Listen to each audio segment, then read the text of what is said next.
15. L'enfant de Noir devrait s'efforcer d'imiter Dieu, ses qualités sublimes, ses actes de bonté. C'est-à-dire qu'il doit perfectionner son caractère. Ceci est une loi qu'on comprend et qui est mentionnée dans la Torah, dans Deutéronome chapitre 28 verset 9, tu marcheras dans ses voies, ou encore dans Deutéronome chapitre 13 verset 5, vous vous attacherez à lui.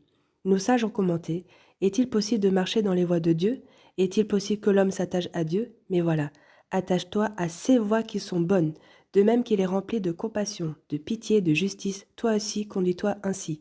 De la sorte, tu accompliras ce qui est écrit dans la Torah, Deutéronome chapitre 11 verset 22, pour marcher dans tous ses voies et t'attacher à lui. De même que Dieu déverse du bien sur ses créatures, toi aussi prodigue le bien autour de toi, c'est-à-dire perfectionne ton caractère afin de te conduire selon ses bonnes manières. De même qu'il habille ceux qui n'ont pas de vêtements, comme il est écrit dans Genèse chapitre 3 verset 21, l'Éternel Dieu a confectionné pour l'homme et sa femme des tuniques de peau et les a habillés. Toi aussi donne des vêtements à ceux qui n'en ont pas. De même que Dieu rend visite aux malades, comme il est écrit dans Genèse chapitre 13 verset 18, Dieu lui apparut dans les plaines de Mamré. Quand Abraham était faible après la circoncision, toi aussi rends visite aux malades. Dieu console les endeuillés, comme il est écrit dans Genèse chapitre 28 verset 11, ce fut après la mort d'Abraham, Dieu bénit son fils Yitzhak. Toi aussi vas consoler les endeuillés. Dieu a enterré les morts, comme il est écrit dans Deutéronome chapitre 34 verset 6, il enterra dans la vallée. Toi aussi enterre les morts. De même qu'il entend le cri de la veuve et de l'orphelin, toi aussi prête l'oreille aux pleurs de ces malheureux. 16. Teshuva, retour à Dieu. L'enfant de Noach a l'obligation de réfléchir aux actes qu'il a commis et à sa conduite. Sont-ils justes et corrects? Est-il nécessaire de les corriger?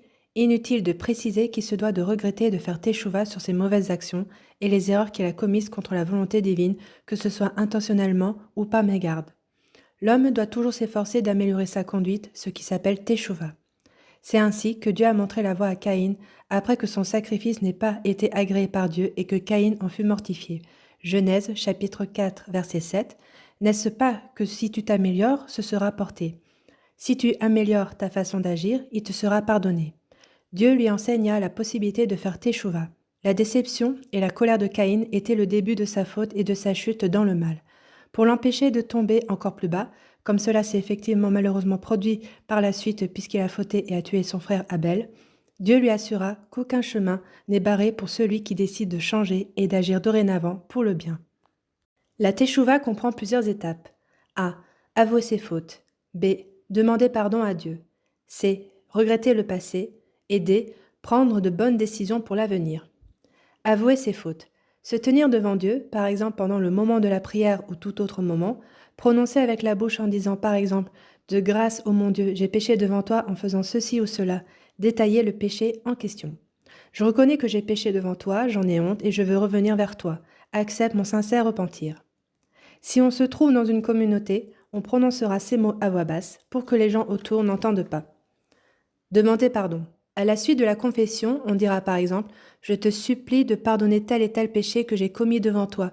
Lave-moi, purifie-moi de cette faute. » Regretter le passé et prendre de bonnes décisions. Je regrette ce que j'ai fait. J'en ai honte et je ne recommencerai plus. À partir de maintenant, je m'engage à me conduire comme toi tu le veux et de toutes mes forces, je tâcherai d'accomplir toutes tes lois. La teshuva sert pour des péchés qu'on a commis envers Dieu. Par exemple l'idolâtrie, le membre d'un animal vivant, une relation interdite, ou envers un autre être humain. Exemple le vol, la blessure physique ou financière.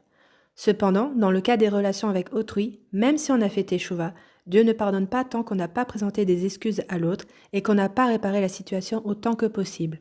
Voir décret 43. Cette obligation inclut le devoir d'adresser des reproches à ceux qui ont fauté afin qu'ils regrettent leurs actions. De même qu'on doit scruter ses propres actions et les réparer, de même, si c'est possible, on doit aider les autres à améliorer leur conduite.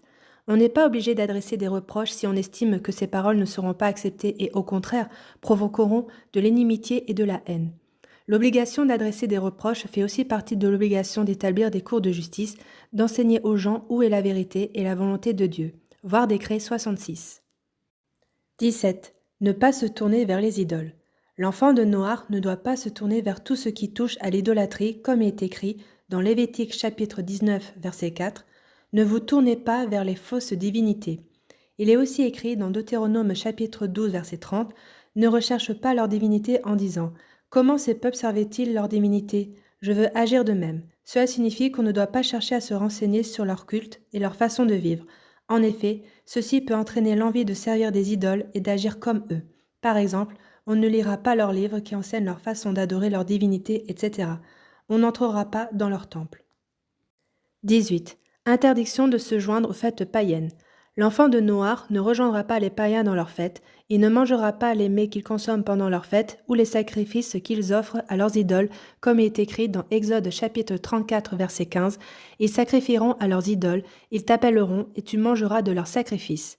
Cette conduite appelle à agir comme eux et donc à pratiquer leur culte. De plus, celui qui participe à ces festins reconnaît et loue leur divinité, ce qui est aussi interdit, voir décret 19.